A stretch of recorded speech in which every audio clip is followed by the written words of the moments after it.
Hi everyone, welcome back to our learning of the Mishnah on Shabbat.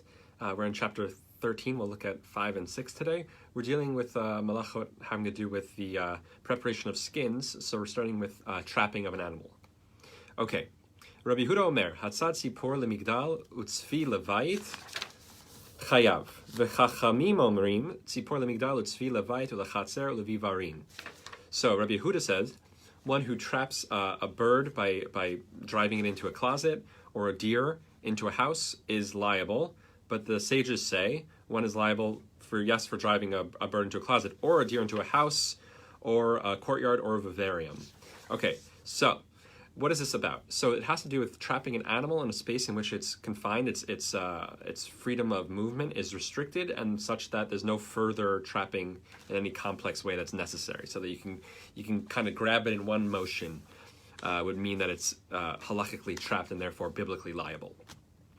So Rabbi Huda says that for a bird that's a closet and for a deer that's in the house. But the sages are more expansive with the deer, saying it could be in a courtyard or vivarium, while Rabbi Yehuda would say that it's not sufficient to be trapping those spaces. And then we go on. Rabbi Shimon ben Gamliel Omer, Lo chol havivarin chavin. Not all vivaria are the same. Ze haklal. Mechusar tzida pator v'she'eno mechusar tzida chayav.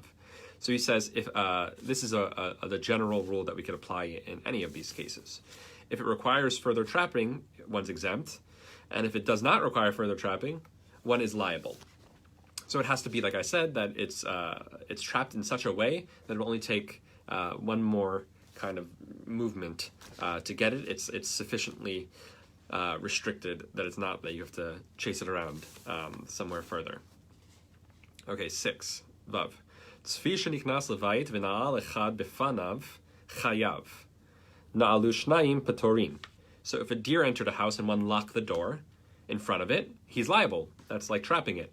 If two people locked the door, they are exempt. And this is a concept we've seen having to do with other malachot, that two people doing an act as one when one person could have sufficiently done it themselves. Therefore, neither is biblically liable. It would still be a rabbinic prohibition. Okay? Lo yachol echalin ol v'nalu shnayim chayavin v'Rabbi Shimon poter. If one person alone could not lock the door and two locked it, they are both liable. So if it requires two people to begin with, it's not that one person could have done it on their own, but two were necessary for it to be a malacha. Then each person's action is significant for the malacha to have occurred, and therefore they would both be liable. Rabbi Shimon disagrees. He would say poter, but that's not the majority opinion. We end up holding against Rabbi Shimon, and we say that it would be a problem if you needed two people. It would be like each one did it. Okay, we'll stop there and continue with 7 next time. Okay, bye everyone.